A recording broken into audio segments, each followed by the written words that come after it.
ನೀವೆಲ್ಲ chicken barbecue try ಮಾಡಿರ್ತೀರಾ, but have you ever tasted the spicy fire cooked mutton barbecue? ಪ್ರತಿ ವರ್ಷ ಚಾಮುಂಡೇಶ್ವರಿ ಹಬ್ಬಕ್ಕೆ ನಮ್ಮ ಮನೇಲಿ ಒಂದ್ ಡಿಶ್ ಅಂತೂ ಸ್ಟಾರ್ ಆಫ್ ದ ಹೌಸ್ ಆಗುತ್ತೆ. ಅದು ನಮ್ ಮನೇಲಿ ಮಾಡೋ ಮಟನ್ ಬಾರ್ಬಿಕ್ಯೂ. ಈ ರೆಸಿಪಿ ನಮ್ ಮುತ್ತಾತನ ಕಾಲದಿಂದ ನಮ್ ಜನರೇಷನ್ಗೆ ಪಾಸ್ ಆನ್ ಆಗಿರೋದು. ಫಸ್ಟ್ ಮಟನ್ ನ ಫೈರಿ ಫ್ಲೇವರ್ಫುಲ್ ಮಸಾಲೆಲಿ ಮ್ಯಾರಿನೇಟ್ ಮಾಡ್ತೀವಿ. ಈ ಮಸಾಲ ಅಂತೂ is packed with spice and full of flavour. ಈ ಮ್ಯಾರಿನೇಷನ್ ನ ಒಂದು ದಿನ ಬಿಡ್ತೀವಿ, letting every piece soak in that flavour. ಆಮೇಲೆ ಶುರು ಆಗೋದೇ ರಿಯಲ್ ಮ್ಯಾಜಿಕ್. 3 ದಿನ ಸೌದೆ ಒಲೆಲಿ ಸ್ಲೋ ಕುಕ್ ಮಾಡ್ತೀವಿ.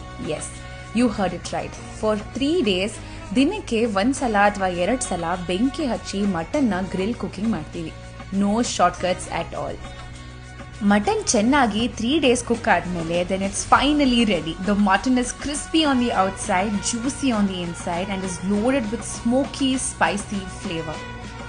Just one bite, spice and flavors ಅಂತೂ ನಿಮ್ ಬಾಯಲ್ಲಿ ಡಾನ್ಸ್ ಮಾಡ್ತಾ ಇರತ್ತೆ. ಇದನ್ನ ನಾವು ಉಪ್ಕಂಡ ಅಂತ ಕರಿತೀವಿ. ನೀವು ಈ ತರ ಮಟನ್ ನ ಟ್ರೈ ಮಾಡಿದ್ರೆ ಕಾಮೆಂಟ್ ಮಾಡಿ ತಿಳಿಸಿ ಆಯ್ತಾ?